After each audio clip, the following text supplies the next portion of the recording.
Well, I'm gonna turn off You're the live. I'm gonna let some people filter in. Man. These Texans are something else. Yeah. I don't know what you're talking about. They're so good at getting ready. They don't even need minicamp. Yeah, I read that and I was like, "Are you serious right now, bro?" Like Brady maybe I watched Cully. He was like talking about how, we've got everything accomplished that we want. They understand the culture. I was like, bro, that's the first sign. That's the first sign. At this point, my Madden team is better than the Texans, and I might as well just go ahead and be head coach. I think the boys in the chat will make a pretty good coaching staff. Oh, is that right? All right, we got 8 people in here. We'll go ahead and get started. Welcome back to another edition of Lone Star Football Podcast. It's been long overdue. We got some special guests here. I'm going to have you all introduce yourselves. Dono, we'll start with you. My name's Donovan, lifelong Texans fan. Y'all can follow my Twitter. It's up underneath my head right now. And let's have fun, bro. Yes, sir. Harley? I am the lead _HOU on Twitter. You can also find me on YouTube where I talk all Houston sports as much as I can daily. Rockets, Astros, Texans. That's where you can find me. Awesome. And then John. Hi, hey guys, I'm John. I'm a contributor at the Texans Wire, and you can follow me at Get Crumped. Get Crumped, baby. Get Crumped. Well, we already got one question. I want to start this off. You're probably not going to find. It depends on what your terms of optimistic are, because I like the off season, but I'm not optimistic for the season, if that makes sense. But we'll get into it here. The first thing is I'm going to get y'all's thoughts on the off season and what y'all think for the coming up season. What prediction sort of thing. Because I haven't done a video since before the draft, so we're just going to get everybody's thoughts. Who wants to go first? I'm giving y'all reign here. Who wants to go? Doesn't even matter, man. All right, Harley, let's go. Let's start with you because you've already probably done this a million times. So I've already done a video on it. Way too early record predictions. We'll be posting another video as the season looms, but I think I had us at 3-14. I think that's where I had us at. In terms of optimism, I think there's some guys that can improve coming into this year. But with the coaching staff that I still have question marks about, and obviously the big elephant in the room of not having Deshaun Watson pretty much offsets any type of improvement that the Texans did. So 3 wins is what I got for the Texans. Yeah, that's a good point. I see a lot of we've upgraded, of course. We've upgraded some defense, getting Shaq Lawson, Desmond King, stuff like that. But losing a top 5 quarterback is gonna negate all of that. So that definitely a good point there, Harley. Dono, what's your thoughts on the offseason, and then what do you have them doing this coming up season? My thoughts on the offseason, I really feel like we did make a lot of improvements, but I feel like those improvements are not going to be something that's going to be a long-lasting thing, and I'll go more into depth in that as we get on in the broadcast. But I got us going 3-14 too. With all the questions behind Deshaun and not really knowing what we're going to do, I haven't even seen Cully coach. I just don't. I don't have no high hopes for the team right now. I'm just. I'm still gonna watch every Sunday, but I'm more of an NFL fan. But I'm still Texans, but it's just hard, man. So yeah. For sure, yeah. We'll watch every week. But it might not be fun doing it. There you go, John. Go ahead. Well, definitely I'll be watching. I just wonder if it'll be more like a horror movie where we can't turn away for all the wrong reasons. Quick overview of the offseason. I'm skeptical about the new coaching staff. I don't understand why. David Culley was not a head coach before. If he is that caliber of coach, I feel like he would have been given the opportunity by now. Also, Lovie Smith, I wonder if we have the personnel to properly implement his defense. Unlike a lot of the Texas media, I don't mind the the veteran-driven strategy that they've taken to the offseason. I think the idea is maybe 4 or 5 guys will stick around and be meaningful contributors moving forward. We do have the field team and be competitive while we begin the rebuild. I think it's time to admit that Tyrod Taylor is not a question mark. He's our reality for all intents and purposes. I think I wrote an article this week about how to win with Tyrod, and I talked a lot about we need to be probably one of the 10 best rushing teams in the league and at least have an average defense. I'm skeptical we could do either of those things, but I think it's time to think about, okay, what can we do around Tyrod? And then finally, I think it's probably a 3 or 4 win team. It's just not a very talented roster, and we're going to be with a rookie head coach. Yeah, 3 wins seems like the sweet spot with everyone here. That's kind of my thing too. I think you sneak one, you split with the Jags probably because they got Trevor Lawrence now. That's not going to be the same team from last year. I think you steal one of either one of the games from the Colts or the Titans. I think just because it's a division game and those are always going to be hard, regardless of which team it is. And then you have a team like you can win against the Jets. So that's kind of where I'm at. 3 wins, 4 wins, something around that spot. The defense, like we were saying, has upgraded. And like John was saying, you don't know if the personnel fits the Tampa 2 style system.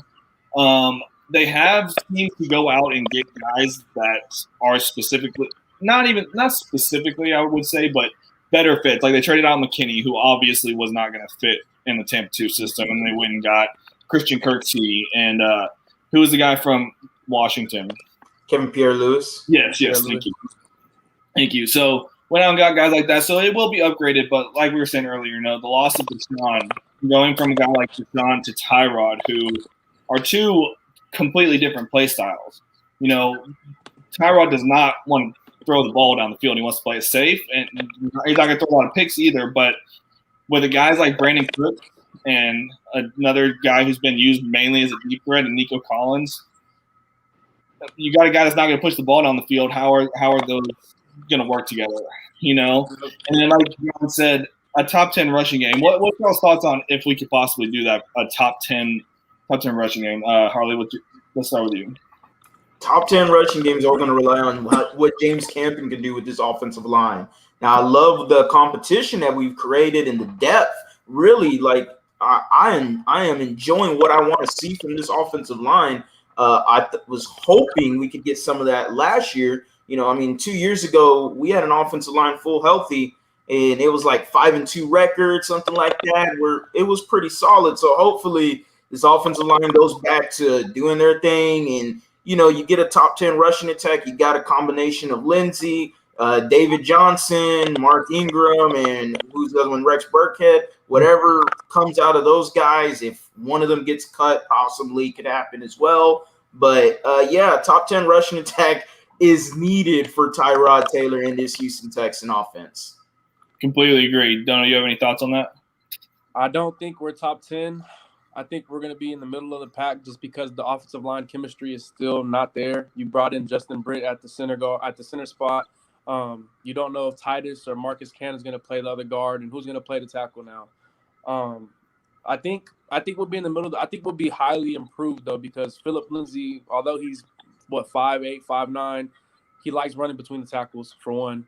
And then you bring in like Justin Britt, who likes to pound right down the middle of the line. And then you got Max Sarping, who his rookie year looked pretty good on the run game, but then he fell off last season. So I don't think that we'll be top 10, but I think we'll be somewhere like 14, 15 in the league sometime. Yeah, I think that's fair. John, you already touched on it a little bit, but, an obvious upgrade on the offensive line will be coaching.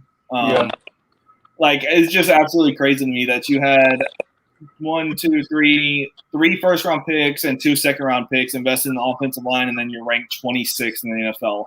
Like, how were you coaching for that long? You had the talent, you still couldn't do anything with it. Because mind-boggling to me. But like Dono said, the continuity is not going to be there because you have 2 new guys on the offensive line. I don't know if y'all saw today that they were trying guys all over the offensive line. I think Sharping was getting center snaps. Titus Howard was getting left guard snaps. Marcus Cannon was getting right tackle snaps. that would kind of lead us into our next topic. The stuff with Titus Howard. I know y'all have all seen it, correct? All the is he going to play guard? Is he going to play tackle? Everything like that. John, we'll start with you. What's your thoughts on if they move Titus out of right tackle for Marcus Cannon and they move him to guard? What's your thoughts on that? I think it would be a really poor decision by the team. And I know they're preaching competition, and I understand there's a chance that maybe Marcus Cannon will outperform Titus Howard. I don't think any of the film from last season, from the people who've watched it and are talking more about it, might know more than me, would suggest that he's better equipped to play the tackle spot. But also, this is not a season where we're not winning the Super Bowl. I mean, we're not a playoff team. I don't understand why we would jeopardize Howard's development as a long-term tackle, which we would all agree, I think, is a more important position on the line. It's what we invested a first-round pick in 2 years ago. I would not want to harm his development at that season after. I think he had a really good year last year. Yeah, I think he had a good year his rookie year as well, playing right tackle before he got hurt. I agree. It doesn't make a lot of sense. And I had a conversation with someone on Twitter the other day, and they were saying, the team, they can't, or the coaches per se, they can't go into it as a total loss of the season, I guess. They're going to try to win. They're going to try to win. But at some point, these guys aren't idiots.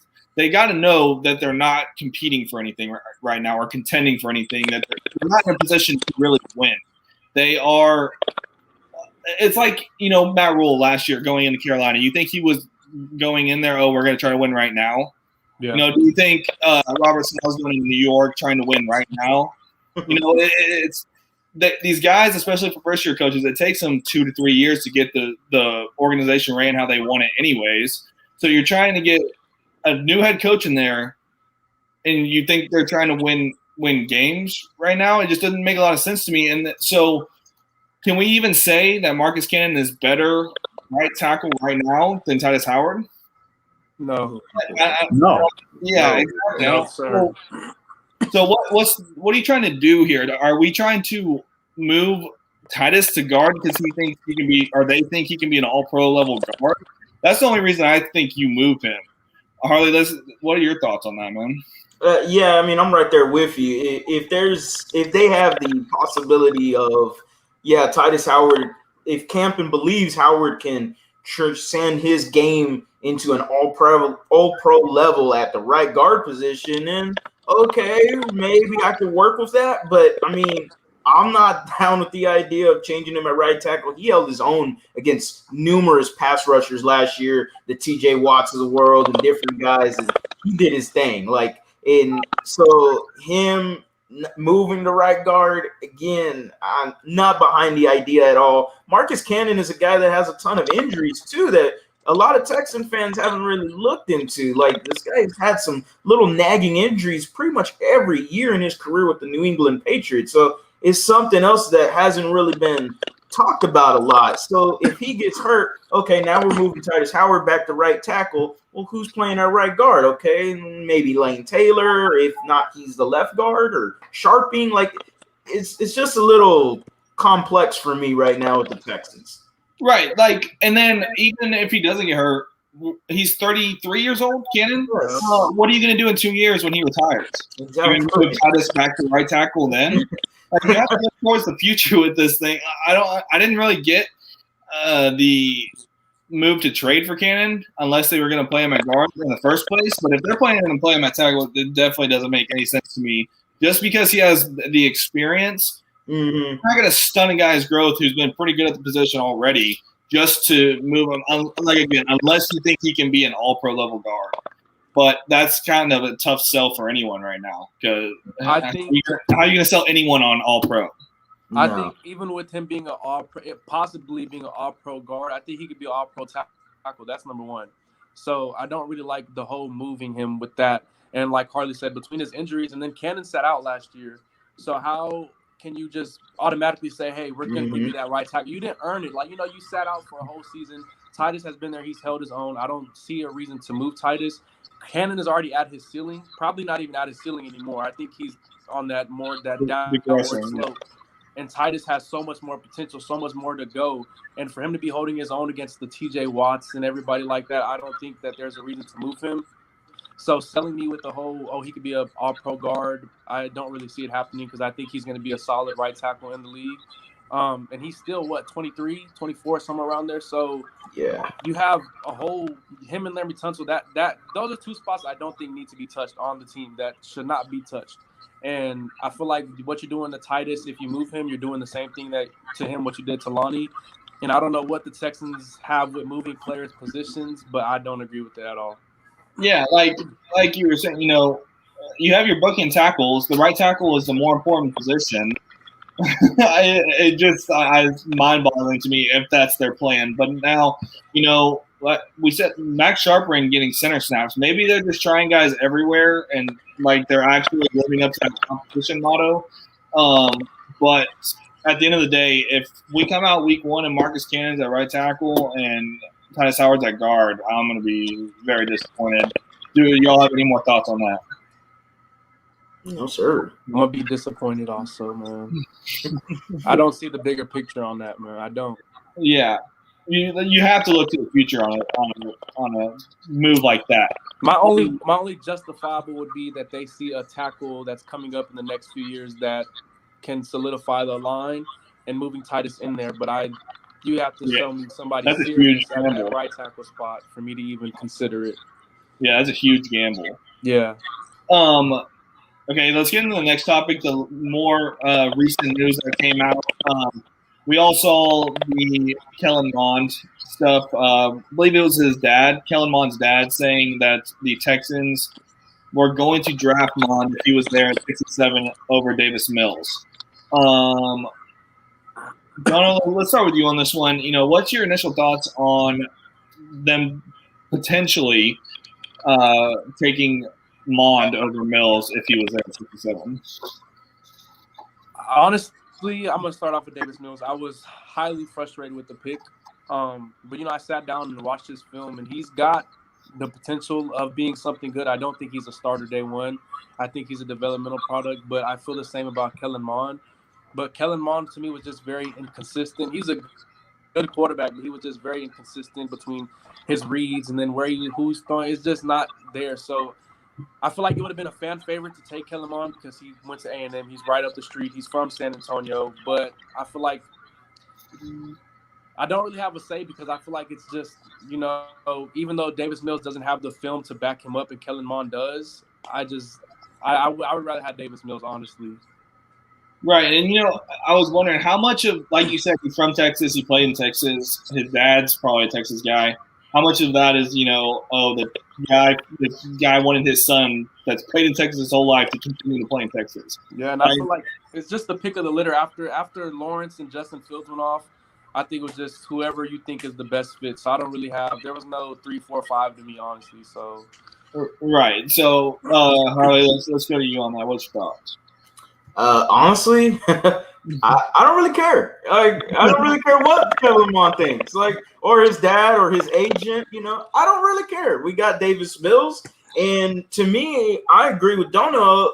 I am kind of leaning more towards Davis Mills. It's not because he got drafted by the Texans. No, it's more so because you got a guy in Pep Hamilton that knows his background that kind of reassures the pick for me. If I'm debating between Kellen Mond and Davis Mills, well, I got a quarterbacks coach already that knows him at Stanford, knows his background, knows how to work with him, been working with him. So that kind of gives me more confidence about the pick. What I'm more mad about is what you harped on, Cody, is quarterback was the ideal pick for 67. I thought there were so many other guys on the board that could have helped the Texans maybe a bit more than a backup quarterback at best for maybe Davis Mills, or at best would be a day one starter. But, I just think there would have been a lot more players that was on the board that you could have taken. But, hey, Nick Caserio wasn't worried about trading up or anything. He was going to stay pat at 67 and see whether Kellen Mond or Davis Mills was going to fall there. That's who he was going to take. Yeah, and before I get to you, John, like I was saying, we talked about this in the group chat. What was it quarterback no matter what?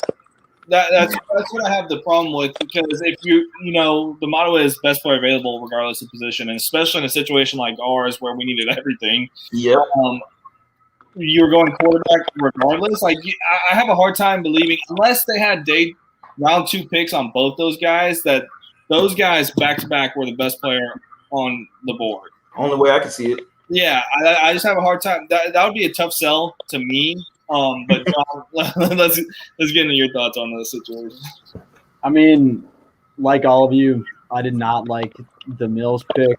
I was kind of furious on draft night, and then it settled down to like a meh.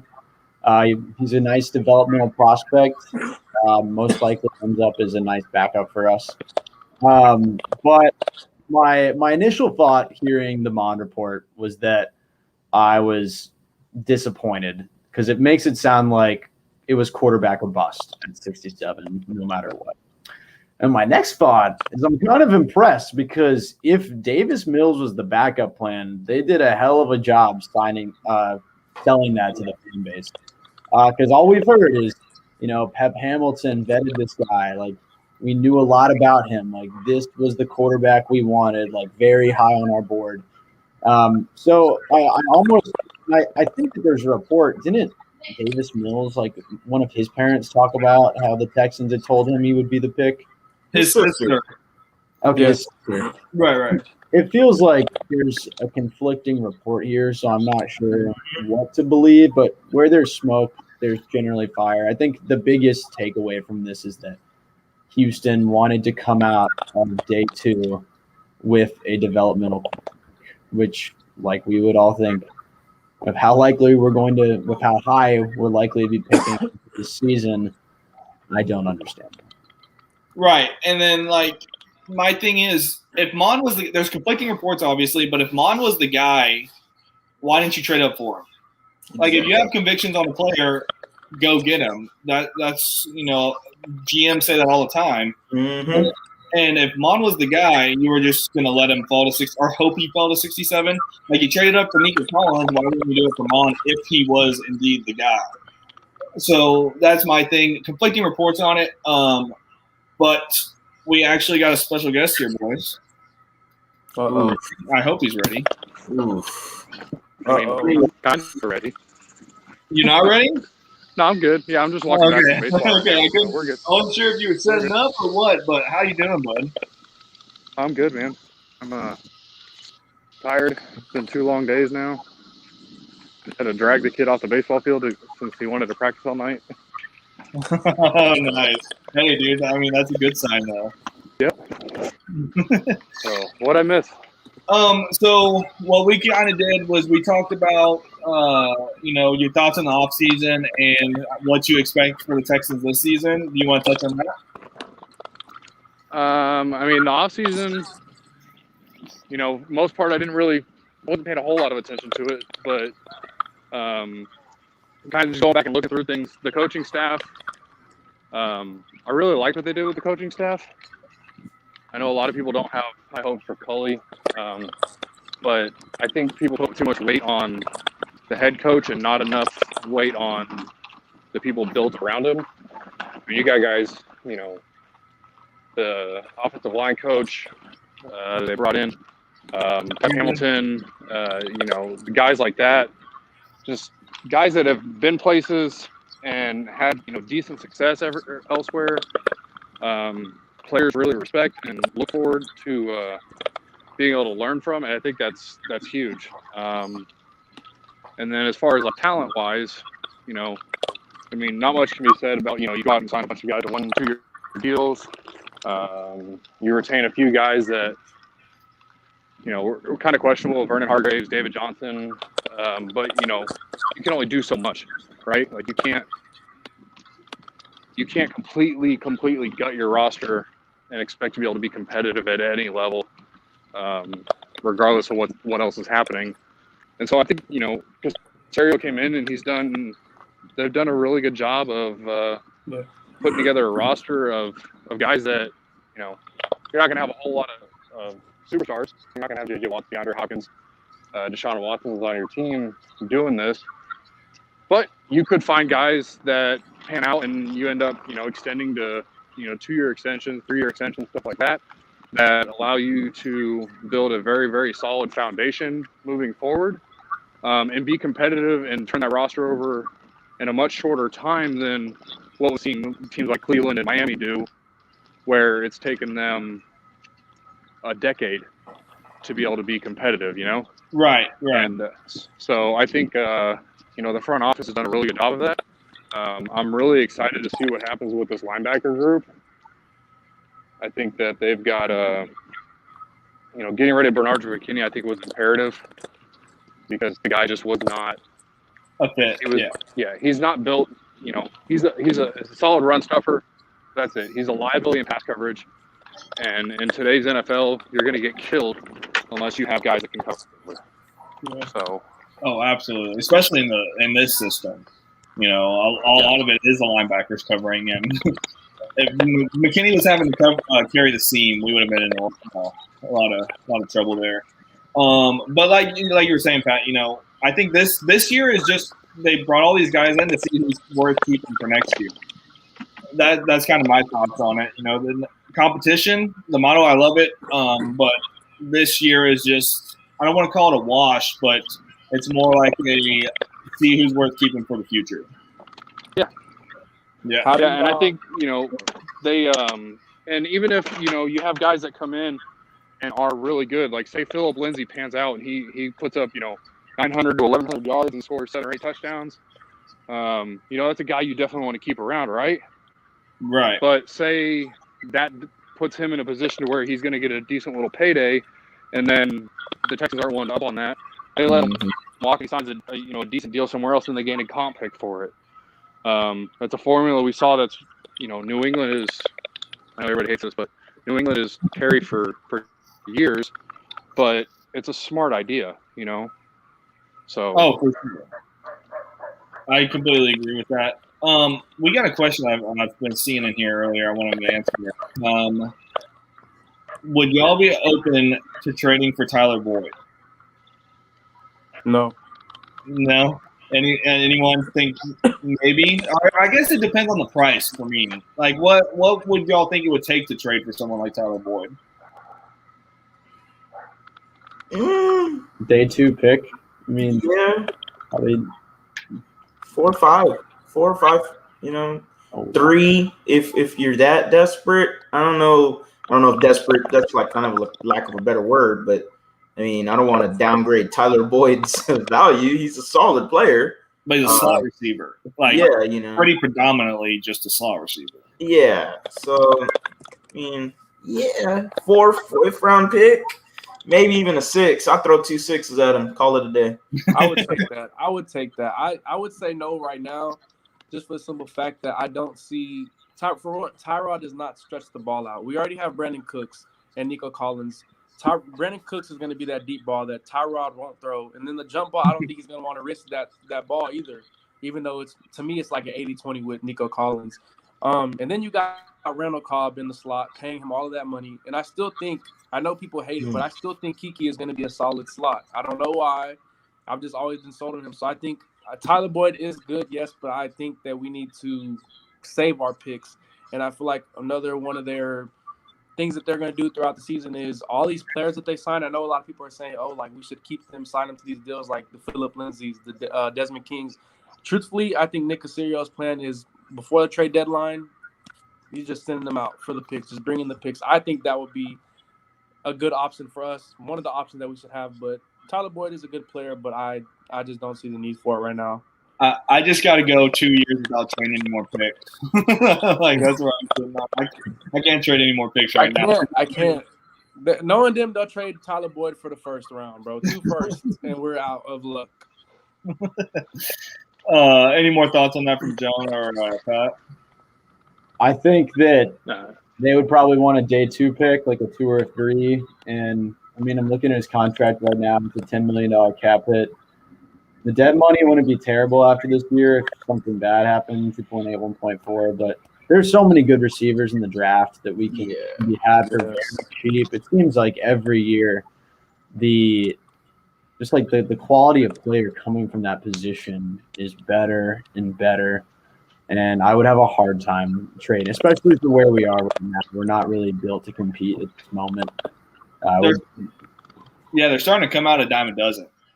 Like you were saying, they're just, especially the last 2 years, just loaded with talent up across the board there. Pat, the rest of us already talked about it, but I want to get your thoughts on potentially moving Titus out of right tackle to either left or right guard. I don't think you move him to the left side. If anything, you just shift him inside and move him to right guard. Right. I just saw something today that he was getting reps at left guard. I mean, I think they're at the point right now where they've got to just see what they have with everybody, right?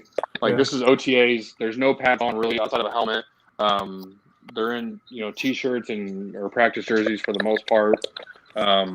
So I think they're just, they're kind of just going through the motions right now. It's not – I'm not banking any season predictions or position predictions, 53-man roster or anything like that on what was seen for the past 2 weeks.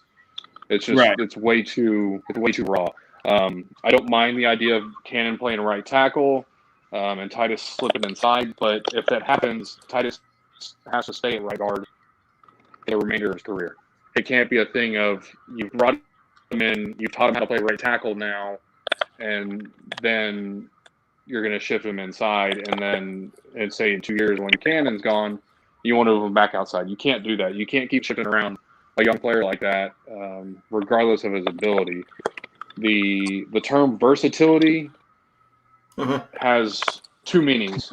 It has the Bill O'Brien meaning, where we're going to take Zach Fulton and take him from being an all-pro level guard and shift him to the other side and expect him to do the exact same thing. And then there's versatility where it's Quentin Nelson is a all-pro left guard and their left tackle goes out in an emergency situation and he has to play a game at left tackle. That's the difference, and that's what true versatility is, where it's a fill-in for a short period of time and help the team out, not shift them around and make them keep learning over and over and over again and slow with progression.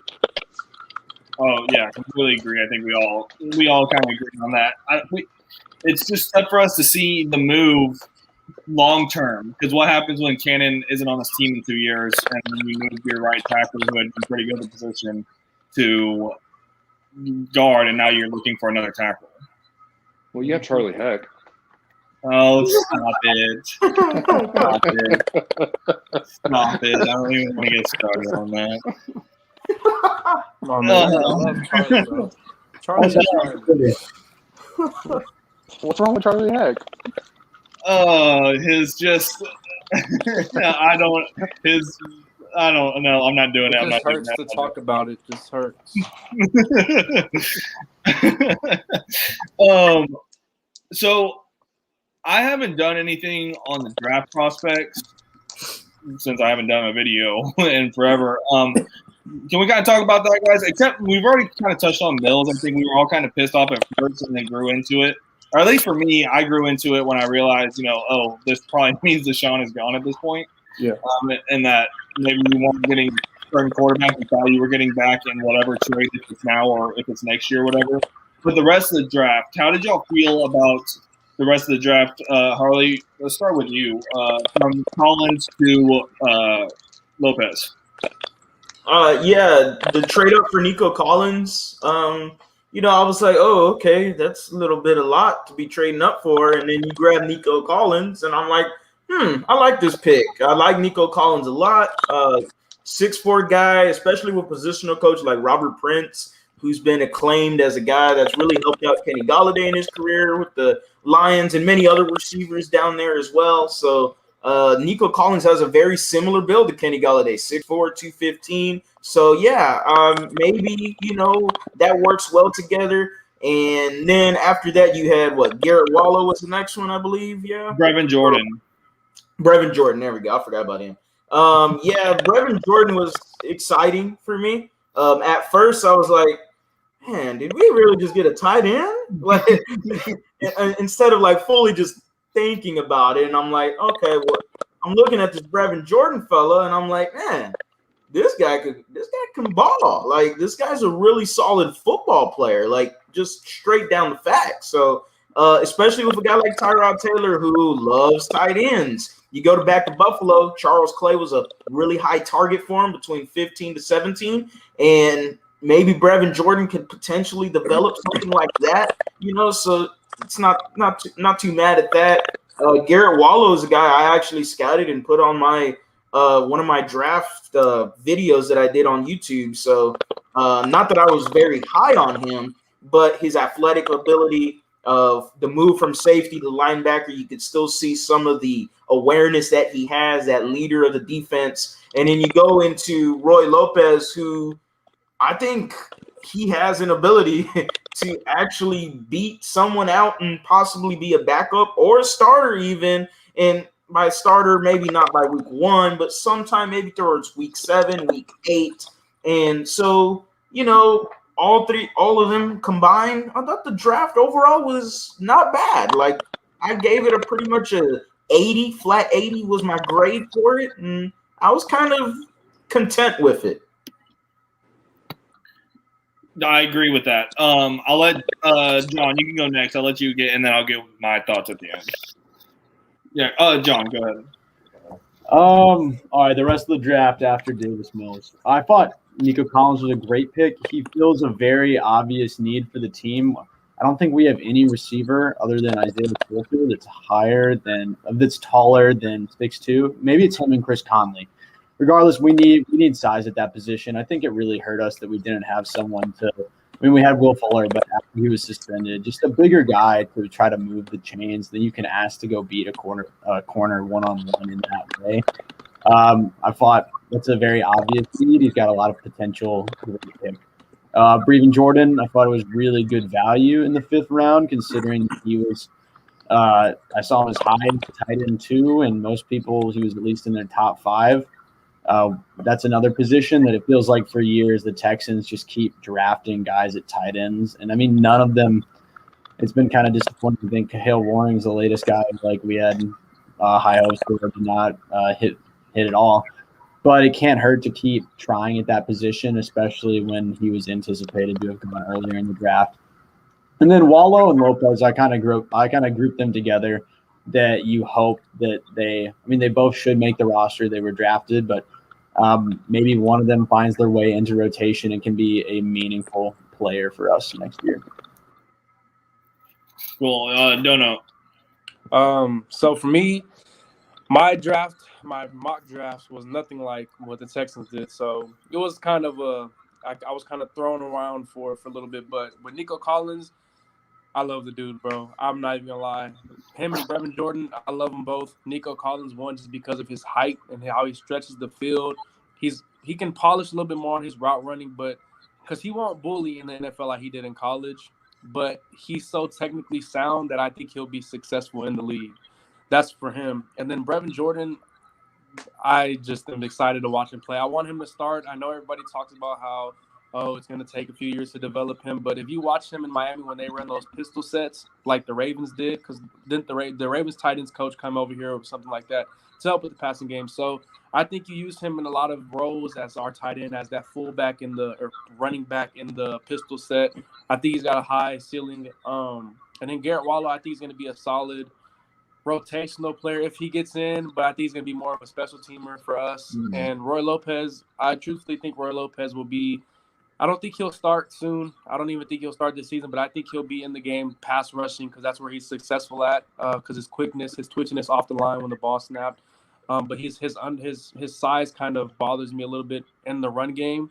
But I think he'll be playing for us also. And then I was going to talk about the undrafted, but never mind. Yeah, well, there's only a couple guys, but Pat, what about your thoughts, man? If there it goes. Sorry, I couldn't get it on mute. I mean, I like the Nico Collins pick. Everybody's said it, but definitely a position of need. You go back and you watch the film, and it's just a guy that's got this insane ability to go up and get the ball. And I think it'll take a little bit of pressure off of Brandon Cooks now that he's, by default wide receiver 1. And so, I think they hit on that one. The Brevin Jordan pick is by far my favorite. And it made a lot of sense looking at, how tight ends have been for the past few years. Obviously, Darren Fells is gone, and he was, the best tight end on the roster, even though you've continuously drafted. Jordan Akins is getting, older. Even when he was drafted, he was already older than, a lot of guys that have been in the league for 2 to 3 years. So you're already at a disadvantage there. And then you got Kahale Waring, who has been, MIA for every year that he's been on the roster. And so I think that pick right there is going to be one that possibly pays dividends for years to come, even if it's Tyrod for the future.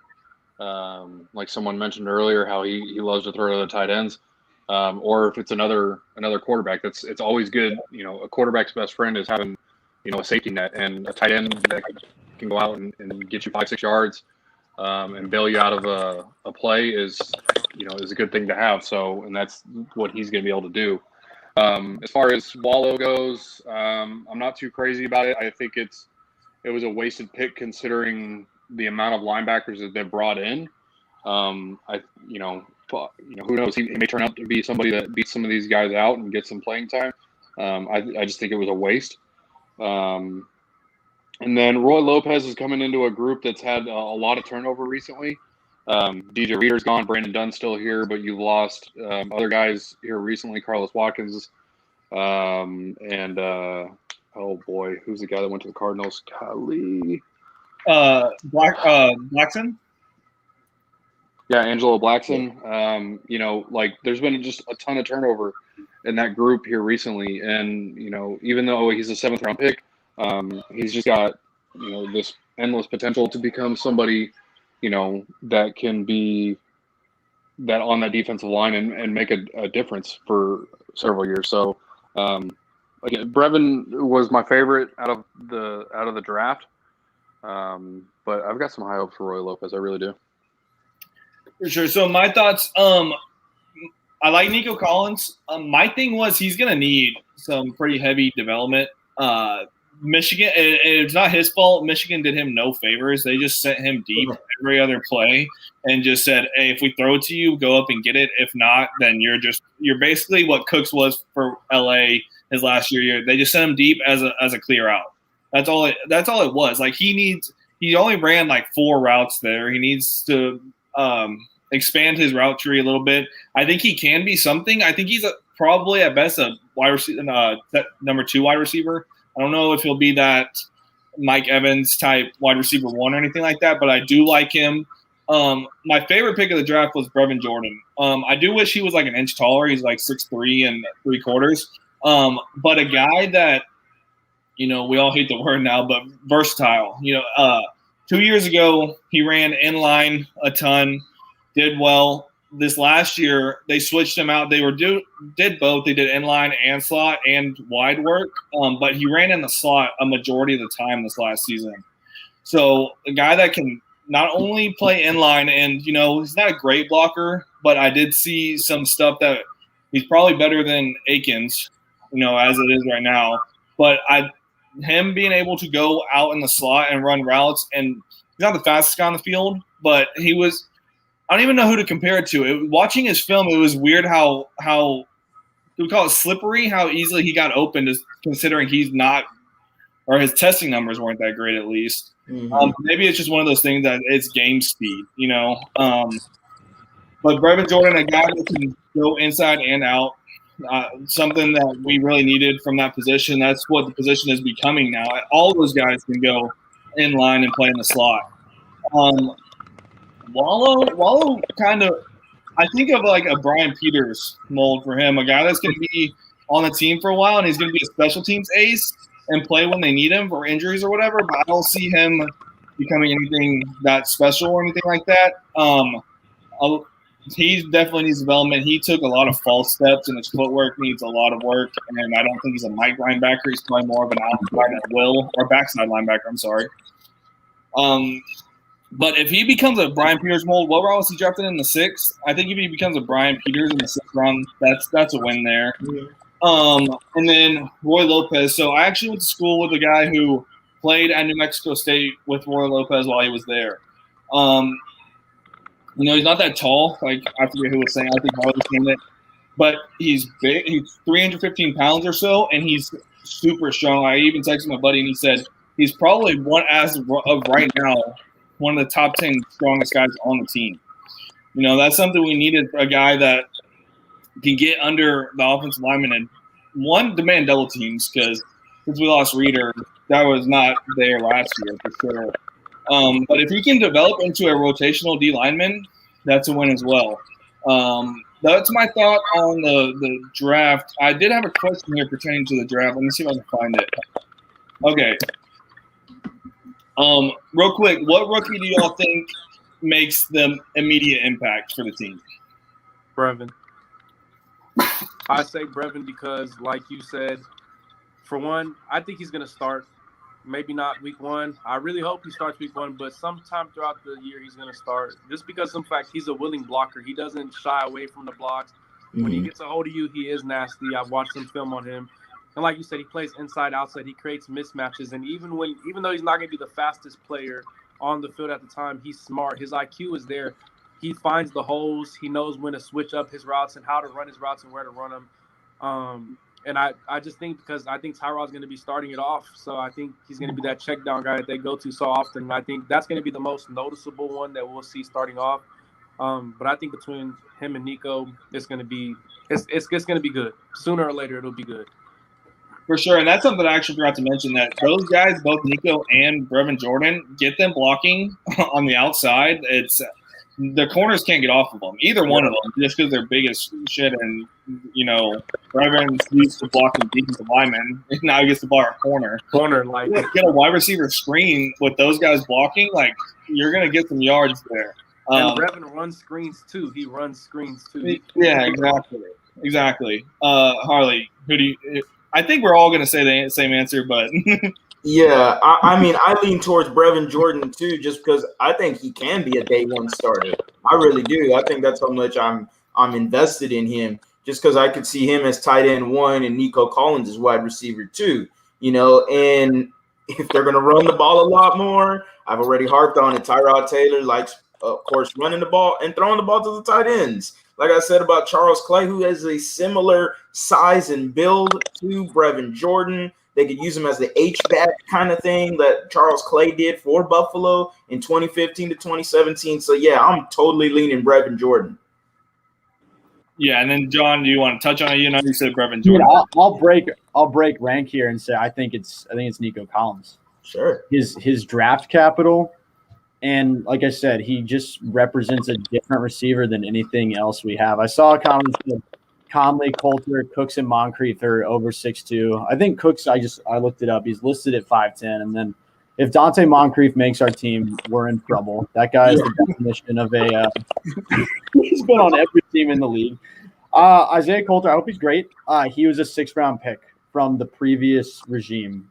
So he was a project, and now he's one not from the GM that drafted him. So I think that's probably a long shot. And then Conley, a more talented – I mean, he's better than Moncrief, but another veteran guy who's kind of floated around, who's been on different teams. So I think Nico represents a day 2 pick who we've invested highly in, and he just is built – he's literally built different than the other receivers on our team. Like, he is going to stand over Brandon Cooks and Randall Cobb and Kiki Cootie. And just by virtue of that, on 2 wide receiver sets, he should see the field. And I hope that – I mean, Brevin Jordan's got a great chance, but I feel way more confident that Nico sees the field and could see a really high snap percentage. Yeah, that's fair. See, what I think happens is both Aiken starts at tight end week 1. He's the starting tight end, and eventually Jordan takes the spot. I don't know when, but it's almost the same thing with – I think they're going to have who's the guy from Jacksonville? Conley start as wide receiver 2 or whatever, as well as Nico taking over that spot as the season progresses. It's just a matter of which one takes it first. I think you might have more of a need at – I don't know. More of a need might be tight end because you need sort of a blocker there as well as a guy that can catch passes. So that's why I'm going to lean Brevin Jordan. But we're all kind of on the same page, either Brevin or Nico. I mean, that's it. I think both of those guys get on the field before Mills as well. So over under 6 games for Davis Mills. I think it's over. I think it's at the halfway mark. Okay. So 9. Probably 7. Yeah, I agree. And now, since you touched on him, we'll bring this question up real quick. Coulter. What I think is they should have drafted Donovan Peoples-Jones, but no, it is what it is. Practice. I see practice squad for him this year. Yeah. That's just kind of where I'm at. He hasn't shown anything. I also haven't seen him, so I can't really speak on it too much. Nothing special. I think they definitely botched that pick because, again, Donovan Peoples-Jones was sitting right there, and that's a guy that was second-round talent that just had off-field issues. So, either y'all want to touch on that? I don't think he makes the team. It's just hard for me because he is a 7th-round pick. And truthfully, if I'm being honest with you guys, after watching the 2 undrafted receivers, I know Damon Hazleton and then Marvin something, I don't remember his name. I think they beat him out too. Just watching them play, I just don't think I don't see a spot for him on the team. I think they just botched the pick completely. Harley, anything? Yeah, I mean, it's going to be tough for him. It's an uphill climb, and the last regime didn't do him no favors. I mean, you had multiple injuries with the wide receivers last year, the entirety of the year, and you never saw him. And it's really, I feel bad for Isaiah Coulter. I really do. Yeah. I mean, it seems like the guy has some talent, 6'4", pretty fast. Like, let's not get caught up with the recency bias, but it's tough not to because we've never saw him. For some reason, he was handcuffed, and I don't know why. I still would love to know why. And it's just frustrating to me because this guy's going to be a waste. It's going to be a botched pick, and we'll never know if he was good or bad. Yeah. Yeah, it was a 5th-round pick at the end of the day, but to never see him, like, especially at the end of last season when you were a 4-win team, like, why was he not getting any snaps just to see what you got? Like, I understand it was a coaching staff that, wasn't the coaching staff that started. Well, it was the coaching staff, but, Brian wasn't there to make that call. But, I mean, Cornell was a head coach before. Like, it's whatever at this point. But we'll get into this next question for next year's draft, which I kind of want to talk about anyway. So thank you, Rory, for asking this question. If you guys had to pick top 3 in next year's draft, who do you go off current big boards? Who wants to start on this one? I'll let y'all pick who starts on this one. I'll just be upfront. I have not been emotionally ready to look at the 2022 NFL draft yet. I'm still hoping. I watched 2018 Texans highlights last night. I'm ready to admit that we're going to be very bad. Once we lose 1 or 2 games, I'll start watching the quarterbacks. But my heart's not there yet. That's fair enough. What about either of y'all two? Have y'all looked into what the big boards say for next year? Of course, this could totally change, but as of right now. My thing right now is there's so many factors that go into this because David Mills might or might not show out. You might not build around him. You might build around him. I don't know. Deshaun might get traded. We might have another high pick. So for now, if I'm going quarterback, if everything falls just completely out of whack, I'm taking Spencer just because I think he fits more of what – going from Deshaun, I think Spencer is a pretty solid quarterback also, even though some people don't think the same. I think he's pretty solid in every area of his game. And if Davis Mills somehow, we were talking about it before we started the stream, if he just completely just blows everything out the water, I think you take the cornerback from LSU, Derek Stingley or something like that. Yeah, I think you go him. I know that there's that defensive end from Oregon, but I just see Derek Stingley. I think he's a 10-year corner for us if we do go after him. All right, 10-year. Other than the big names, I don't really know anybody else. But this all depends on what Dono is saying. If Davis Mills comes in, like you harped on Cody earlier, like halfway through the season, let's say after the bye week, and that second half of the schedule is kind of favorable for the Texans, where you could possibly see Davis Mills show some flashes in some games and possibly maybe take another win that you shouldn't really be winning at all, and shows the flashes, shows the potential. Then maybe you don't have to go like Spencer Rattler, or there's a bunch of quarterbacks that people have just been naming off. I mean, there's a quarterback from Liberty, there's a few more I can't think of. North Carolina guy. Yeah, Sam Howell. Exactly. So, then you got the big, tasty Kayvon Thibodeau. And if you want to go that route again, like the Texans have done before with the number 1 overall pick, Mario Williams, Jadeveon Clowney, and now you get another edge guy in Kayvon Thibodeau. Hopefully, not saying that Clowney and Mario were cool here, but they didn't spend their career here. And hopefully Kayvon Thibodeau maybe becomes that Chase Young, what he is for Washington Redskins right now, or something like that. And I'm not opposed either to Derek Stingley Jr. I'm always down for a lockdown corner. If I can get something like that, that's a game changer for me as well. So yeah, that's pretty much it. Yeah. Okay. So here's my thing, and I know we've talked about this before. But even say you didn't draft Davis Mills this year, why do you have to go get a quarterback next season? Like, for me, this team needs everything. Okay, needs everything, and it's gonna. How do I explain this to the best of my ability? So, drafting a quarterback to a bad decision or a bad position or whatever, and needing everything else around him. That's usually how guys fail. Sam Darnold in New York, similar situations like that. So of course, there's guys there, but this quarterback class isn't as good as of right now, at least, isn't as good as the last 2 years. Yeah. I have a hard time saying, oh, you need to go get a quarterback next offseason, because you need everything. You need everything, and I would definitely go with a guy like Kayvon Thibodeau, because one, for the defense, everything starts up front with me. You got to get a pass rush. He's the best guy on the board as of right now. Again, this all could change, but build up that rest of that team. Okay, you have Davis Mills. I think you need at least 2 years to see what you got from him. Like, if you just go into give him half a year and say, oh, maybe he's not the guy, like you just wasted that pick for sure. But build up the rest of the team. So say Mills doesn't work out, and then you're in the 2023 draft, and maybe you need a quarterback then, and Mills isn't the guy, you're still going to have a decently high pick. Just go get a guy. I mean, I don't know who's coming out that next year, but I just don't think you have to take a quarterback next year just because you have a high pick. I think that's how guys fail, is drafting quarterbacks into a bad position. Go ahead.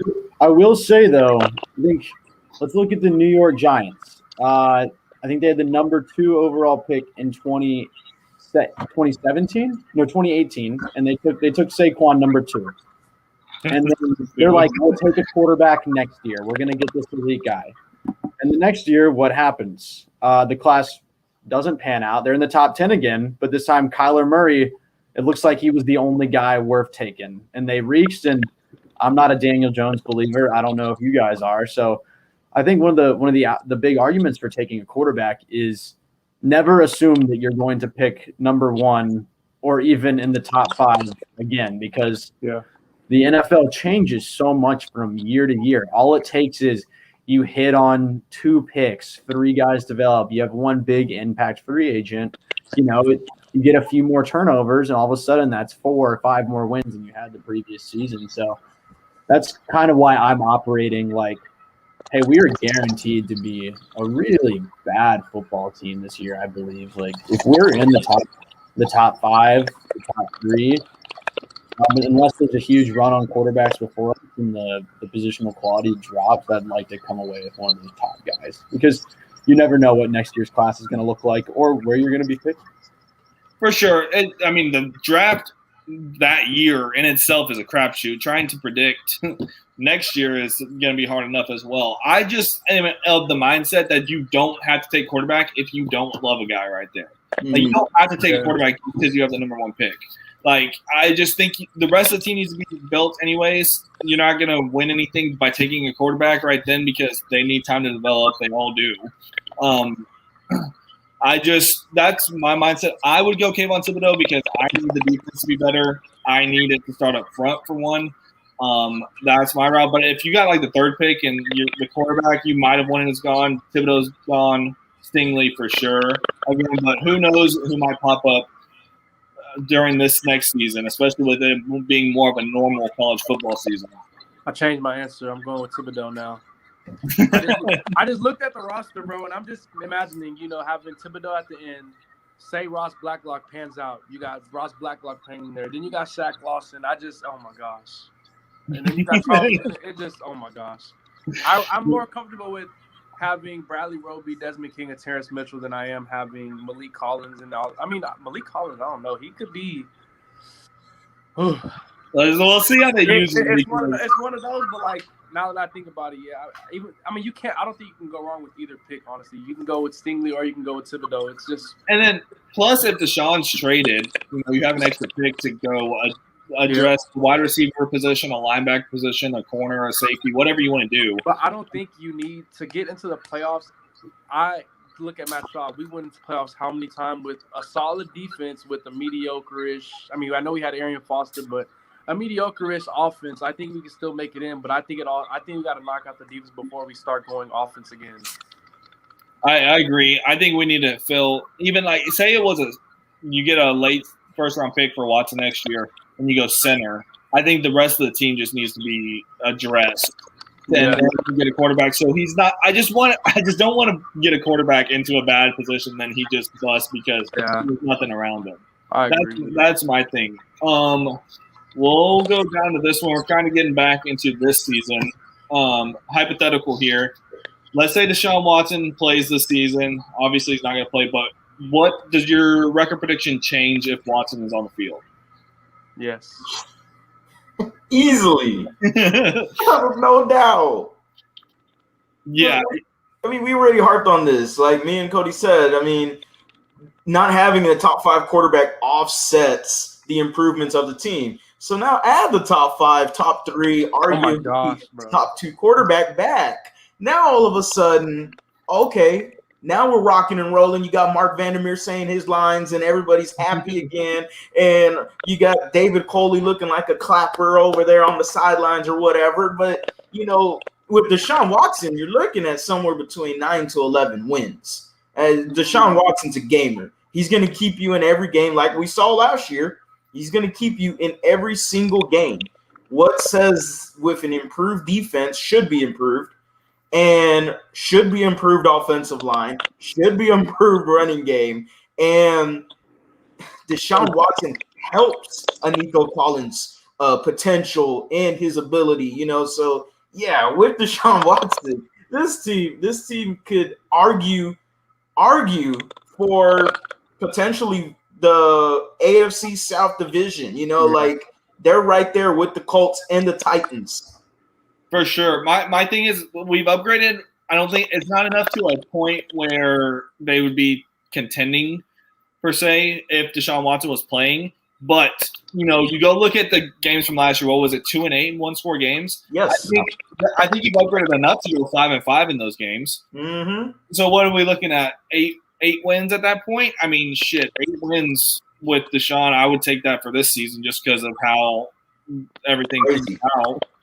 And you don't have a first-round pick, or you didn't have a first-round pick, anything like that. So I would definitely say 8 wins or so. Dono, you want to touch on that? I think we go 9 to 11. So I agree with Harley, just because of some of the fact that you add this. Oh my gosh, seeing a backfield with Deshaun and Phillip Lindsay back there with how much of a threat Phillip Lindsay is.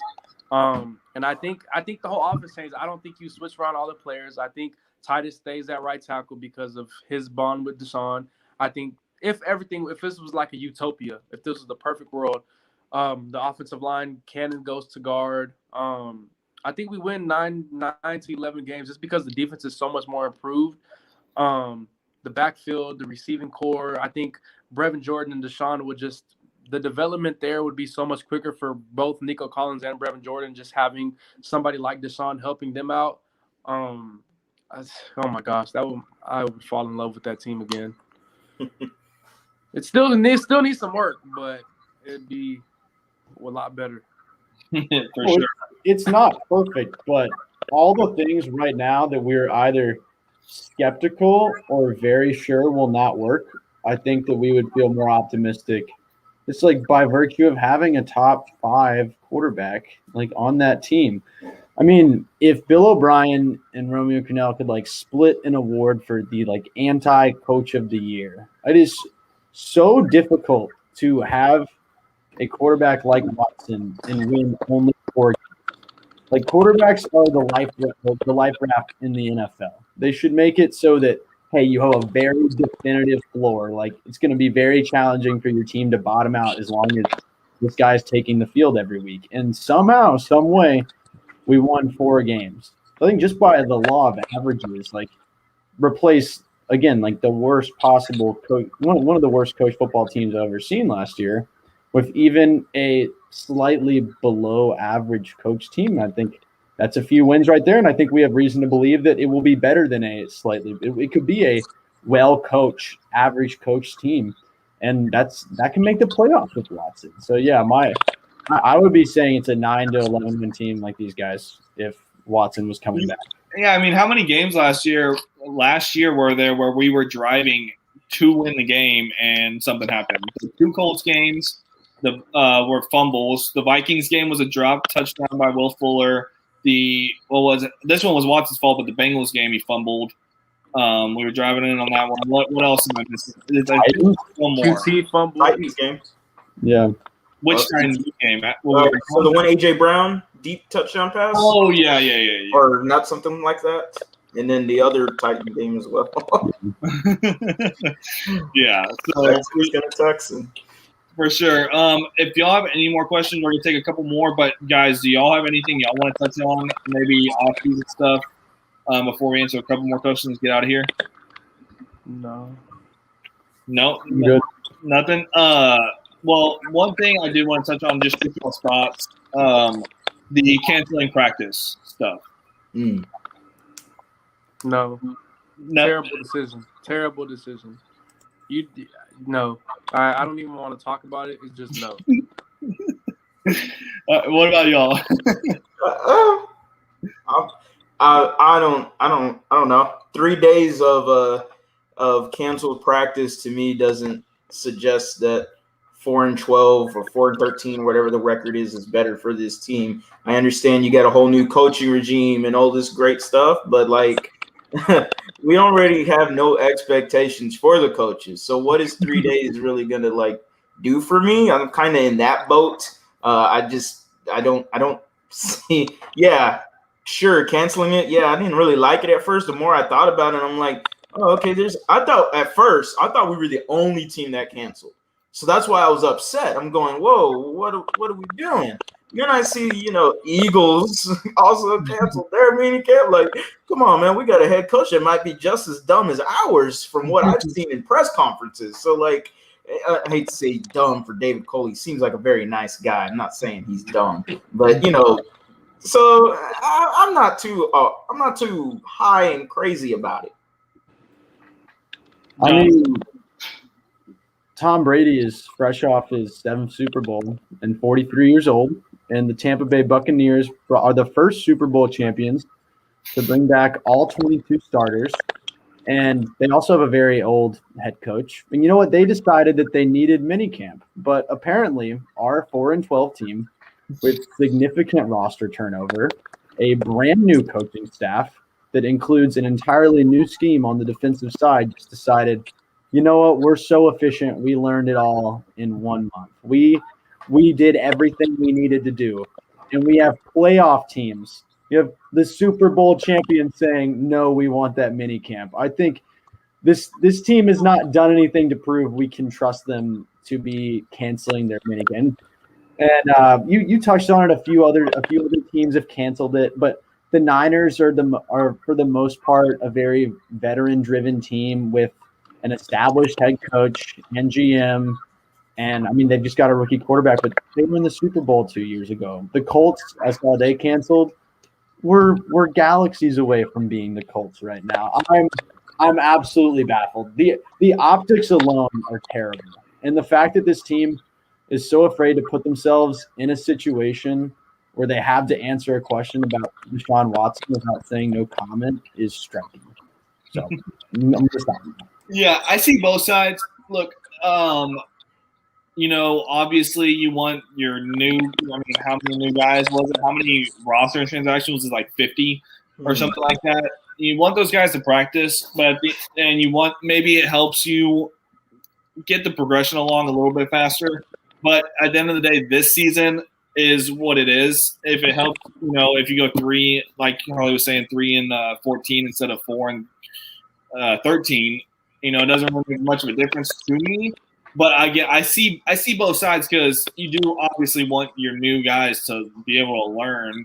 Like we were talking about earlier. I mean, these coaches said are want to win some games. They don't want to go in and go 0-17.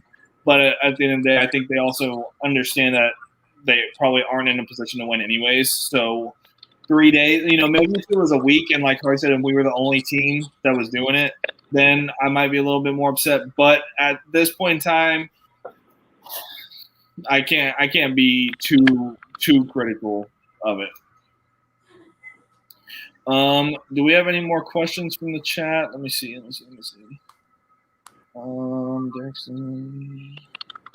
Okay, I got these 2, and then we'll shut it off.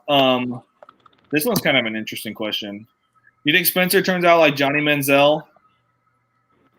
I don't think Spencer. Okay, I don't think Spencer has a good attitude. I've heard a little bit of attitude problems. I haven't looked into him that much. Have y'all heard anything about Spencer Rattler having a maturity issue? I honestly have not. I don't know.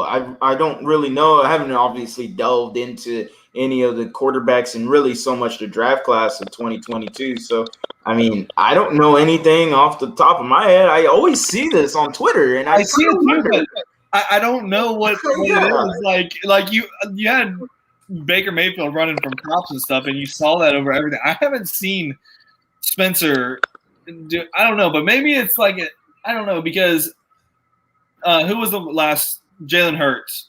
Jalen Hurts. He was a little bit of a dick. I remember that too. I don't know if it's what they got going on there at Oklahoma, but again, I haven't seen anything from Spencer. Can someone specify?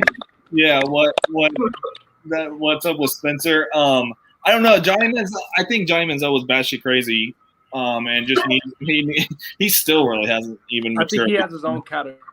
Yeah. So I don't know if Johnny Manziel is the thing.